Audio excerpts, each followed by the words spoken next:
Dans les années 1200, il y avait un empire du Mali. Il avait été fondé par Soundiata Keïta. L'empire du Mali avait un État fédéral très organisé, avec un parlement. Vous imaginez, dans les années 1200, un parlement. En Europe, on va juste attendre 6 ou 7 siècles pour arriver à cette chose-là. Et l'État était très organisé, avec une armée, avec un système d'enseignement, avec un trésor public. Il organisait l'extraction et la vente de l'or. Il développait l'agriculture, coton, arachide.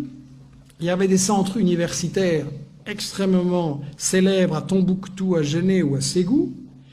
Et un des successeurs de Keïta, Boubacar II, 2 siècles avant Christophe Colomb, a lancé 2 expéditions maritimes pour découvrir l'Amérique.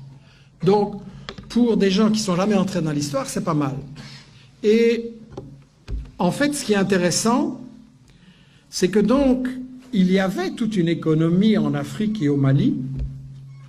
Il y avait une économie avec un commerce, des caravanes qui remontaient de la Gambie, donc de l'ouest de l'Afrique jusqu'à la Méditerranée.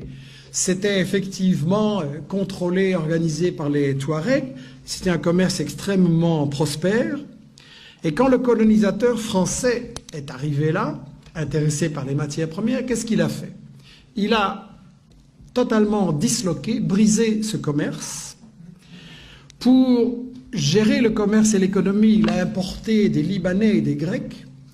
Et ensuite, la grande démocratie française, qu'est-ce qu'elle a fait? Elle a assassiné des milliers de professeurs de langue arabe. Pourquoi?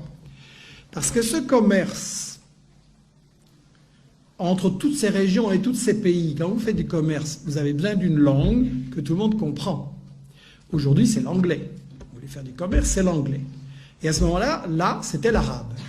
Et donc, si on voulait détruire ce commerce et que tout soit pour l'exportation vers la France, on a massacré des milliers de professeurs d'arabe à l'époque.